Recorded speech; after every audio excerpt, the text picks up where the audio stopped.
The last company for today is Jolocom, Carla Hubbard. Hi, everybody.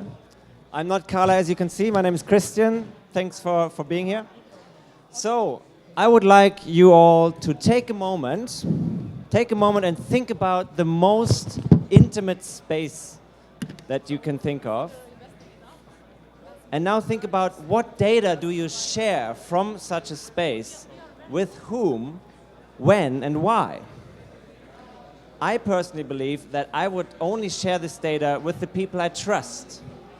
But the current platforms that we are using to do this, basically, you always give your data away. Somebody will always be watching. You will just upload it to some server that you don't know. So the solution that we are building basically re-engineers the web entirely in order to create real, intimate, and private spaces. What used to be a login in a platform becomes a digital identity owned by the individual user, and what used to be centralized data storage and databases become individually, privately owned storages. So, by taking data out of the platform and making it really interoperable across different platforms using such digital identity, imagine the amount of interconnectivity that you can create between data.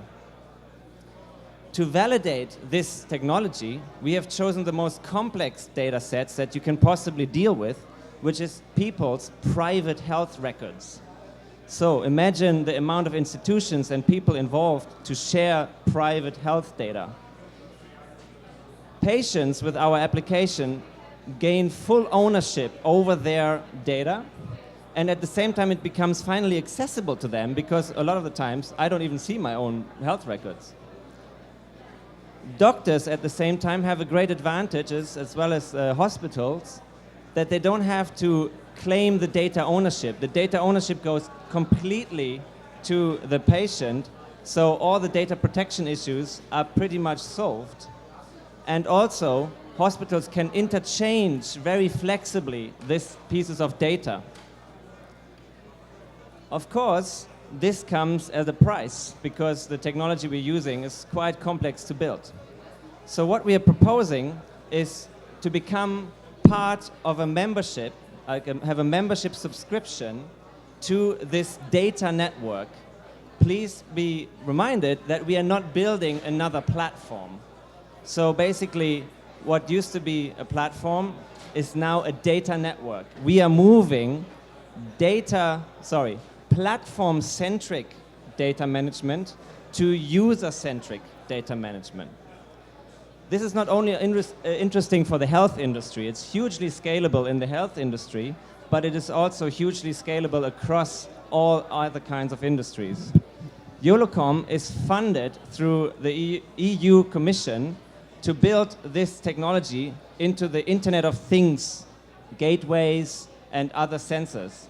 Because imagine all your sensors that surrounds you, suddenly this data is gone to this service provider that you don't even really know. Imagine Samsung owning all your data from all your machines. Why should that be the case?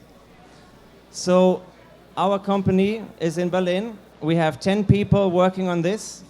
We have great developers and UX designers, as well as project managers and community managers who take this vision into practice. So come and visit us at our stand here tomorrow or later tonight to hear more about this technology, as well as talk about how we can re-engineer the web.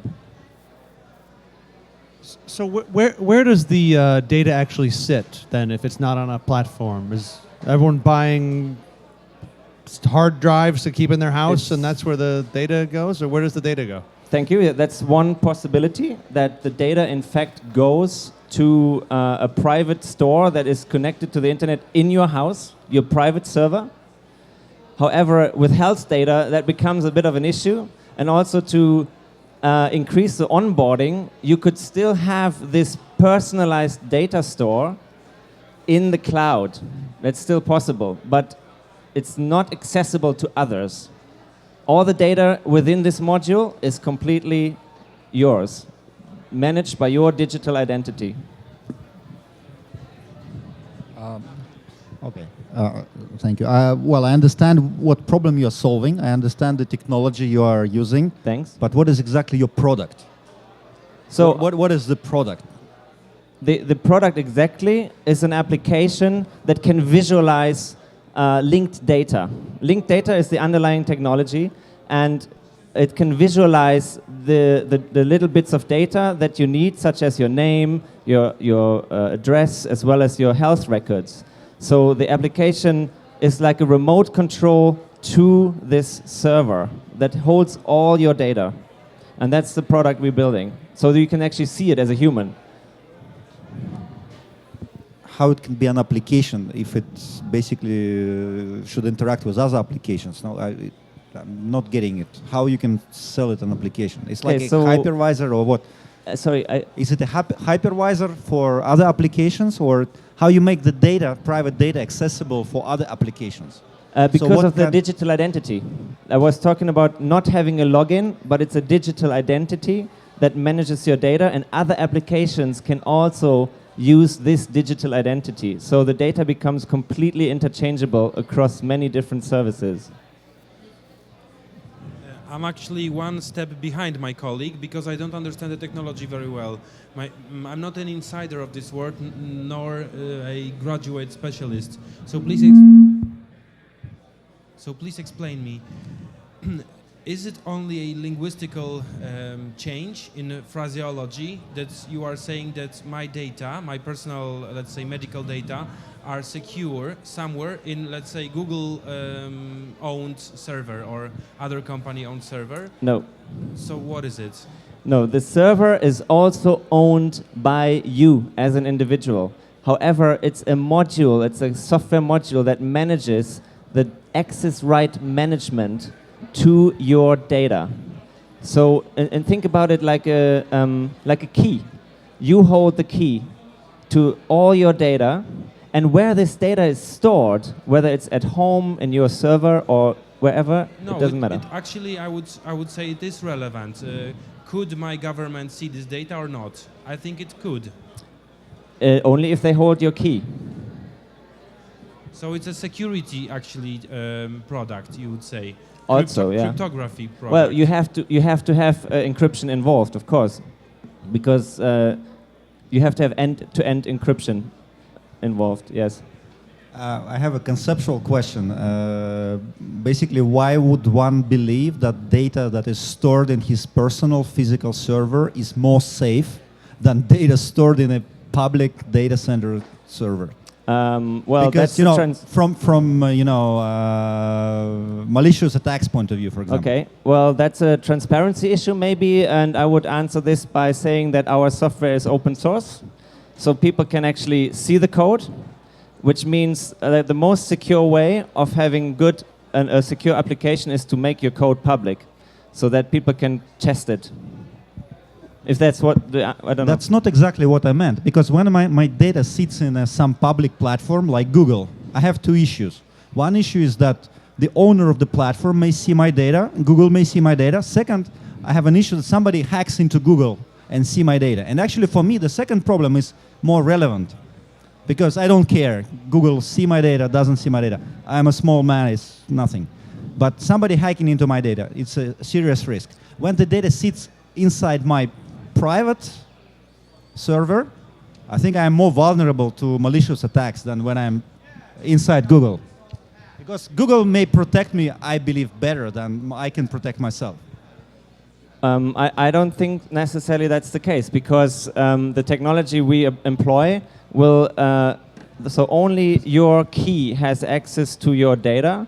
So even if someone hacks your key, doesn't mean, for a starter, that he hacks everyone else. That's also an important issue. But if you have actually lost your key, it's like losing your login to Google. Then it's not even a hack. Then you basically made yourself vulnerable in the first place. The key is, the question was, where is the key stored? So this key is stored wherever you like it to be stored. So you could have that classic USB stick, or what we are doing at the moment is that it is stored as part of the server module. Okay, so yeah. Apart from the questions that that the judges have, I just have another question. Why would you store it? Is it globally accessible? So do you have an API which can integrate and other services can withdraw your data and use it for some reasons? For example, medical data. It would be nice if you store it, in your server in a somewhat secure way, but it would be great if hospitals could access it, or your personal physician or whatever. So do you have a global API which makes your data accessible to all the services who need your data? Yes, an API is involved. I am not a technician, by the way, so excuse me if I am a little bit vague on this technical side. But what I can tell you is that we are using linked data, and linked data, it has this property of being extremely interchangeable. So you basically, it's all about this digital identity and the access key. And whatever happens with this piece of data, following the access right being okay, you can send this data as a link, like link to the data and pull it in any context. So, sorry. I can't hear you. So basically it can be shared via sharing the key, or sharing a shareable link like Google Drive. Yes, you have a link, Yeah. and if your opposite, if the receiver of the link has a key that is allowed to access this, then this receiver, the recipient, will see it. Yeah, okay. If not, they won't see it. Okay, okay. Okay, thank you. Thank you.